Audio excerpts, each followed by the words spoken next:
God aften fra Prag. Det hele kulminerer her og nu. Tjekkiet mod Danmark i en altafgørende duel om en plads ved VM 2026.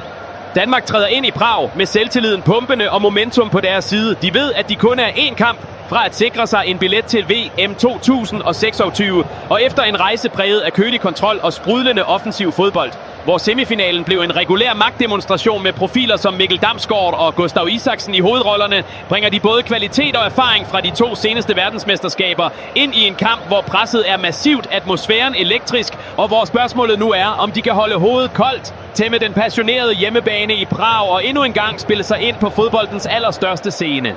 Tjekkiet træder ind på banen i aften med historiens tyngde på skuldrene og en hel nations håb i ryggen.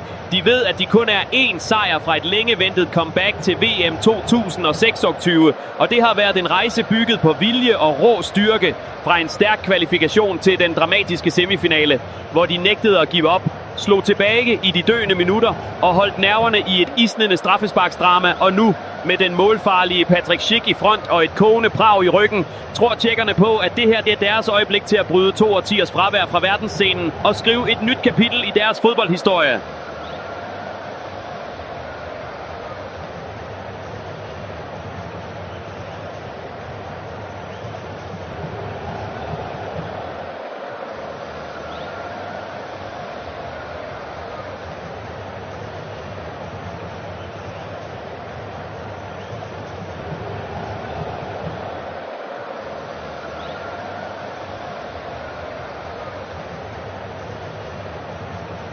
Tjekkiet besejrede Danmark i FIFA World Cup European Qualifiers Player-finalen og leverede en stærk og mindeværdig præstation, hvor vilje, disciplin og tro bar dem hele vejen til sejr.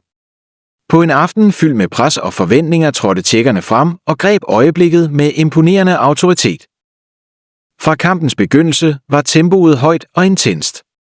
Danmark forsøgte at kontrollere spillet med deres strukturerede og tålmodige tilgang, men Tjekkiet svarede igen med aggressivitet og frygtløs energi. Nærkampene var hårde, rytmen ubarmhjertig, og langsomt begyndte Tjekkiet at forstyrre Danmarks spil og sætte deres eget præg på opgøret.